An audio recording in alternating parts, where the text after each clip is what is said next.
tri cari prihodят, vladan miro zlotov dari, prinesli ovu tri cari narođenomu cari. Na početku skupa pozdravit će nas njegova preuzvišenost Milan Stipić, križevački vladika.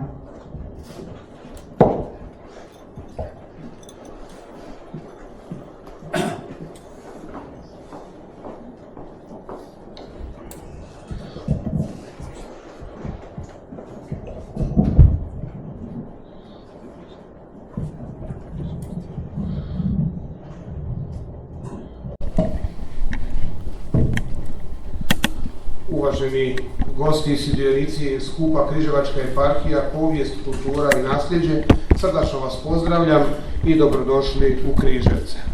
Od srca bih htio pozdraviti sve koji su sudjelovali u organiziranju ovoga znanstvenoga skupa i koji su u organizacijskom odboru profesora doktora Miroslava Ahmadžu, akademika Franju Tomića, akademika Ferdu Bašića, profesora doktora Mislava Grgića, zatim doktora Zlatka Kudelića, zatim doktora Ivana Peklića, doktora Dejana Pernjaka, doktora Josipa Mihaljevića i magistricu Renatu Husinec.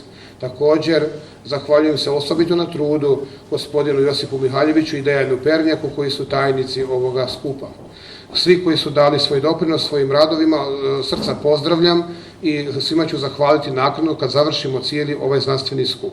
Također pozdravljam srdačno među nama prisutne biskupa u miru, monsinjora Nikolu Kekića, zatim oca Mihajla Žikića, svećenika Srpske pravoslavne crkve i gradskog povjerenika za kulturu gospodina Sandra Novosela i zahvaljujem se ovom prigodom i gradu kao dobrotvoru i koji je podržao ovaj naš skup.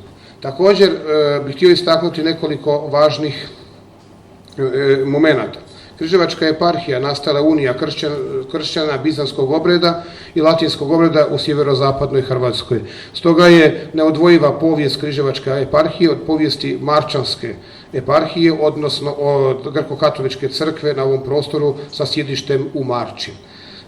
Iz tog vremena baštinimo biskupsko imanje u Pribiću, baštinimo zajedničkog vladiku Božičkovića koji je bio zadnji marčanski i prvi križevački biskup i također baštinimo naše grko-katoličko sjemenište u Zagrebu koje je osnovano 1681. godine i kao takvo djeluje kontinuirano do danas. Ova povijest je neraskidiva, ona stvara jedan splet u kojem ćemo mi svi zajedno kroz proučavanje istaknuti određene važne momente kako bi rasvijetlili detalje povijesti Križevačke eparhije, njezinih biskupa i raznih događaja koji su i proizašli iz ove cjelokupne povijesti.